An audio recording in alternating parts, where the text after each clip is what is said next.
નો drugs નો Surat city અભિયાન અંતર્ગત mephedrone ડ્રગ્સનો case શોધી કાઢતી સુરત શહેર લીંબાયત પોલીસ સુરતના લીંબાયત પોલીસ સ્ટેશનના police inspector Shri D Chauhan સાહેબનાઓની સૂચના અને માર્ગદર્શન હેઠળ તથા second police inspector Shri D Chavad સાહેબનાઓની દેખરેખ હેઠળ નાર્કોટિક્સ ડ્રગ્સ અંગેની બધીને સંપૂર્ણપણે નેસ્ત નાબૂદ કરવા પોલીસ સ્ટેશનના સર્વેલન્સ સ્ટાફના પોલીસ ઇન્સ્પેક્ટર કેપી જાડેજા તથા પોલીસ સબ ઇન્સ્પેક્ટર જેજી ચારણનાઓ પોલીસ માણસોની અલગ અલગ ટીમો બનાવી આવી પ્રવૃત્તિ કરતા ઇસમો અંગે માહિતી મેળવવા પ્રયાસો હાથ ધરવામાં આવેલ હતા. દરમિયાન પોલીસ કોન્સ્ટેબલ અનિલકુમાર અમરસિંહભાઈ તથા પોલીસ કોન્સ્ટેબલ વિશાલભાઈ દાજીભાઈ નાઓને બાતમી હકીકત મળેલ કે એક ઇસમ નામે ફિરોઝ ઉર્ફે નવ્વા નામનો ઇસમ જે રહે બ્લોક નંબર 270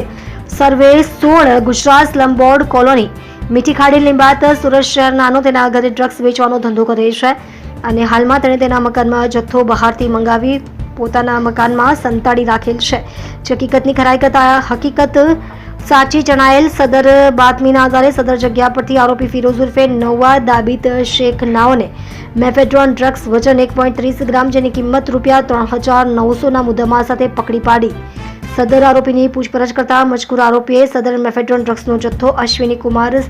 સ્મશાન પાસે આવેલ રેલવેની પટરી પરથી અજાણ્યા ઇસમ પાસેથી લાવી હું અને મારી પત્ની સમીમ શેખ નાઓ તેની અલગ અલગ નાની પડીકો બનાવી મારા ઘરેથી ચોરી છુપીથી વેચાણ કરતા હોવાની હકીકત જણાવતા સદર પકડાયેલ ઇસમો વિરુદ્ધ કાયદેસરની કાર્યવાહી કરવામાં આવેલ છે.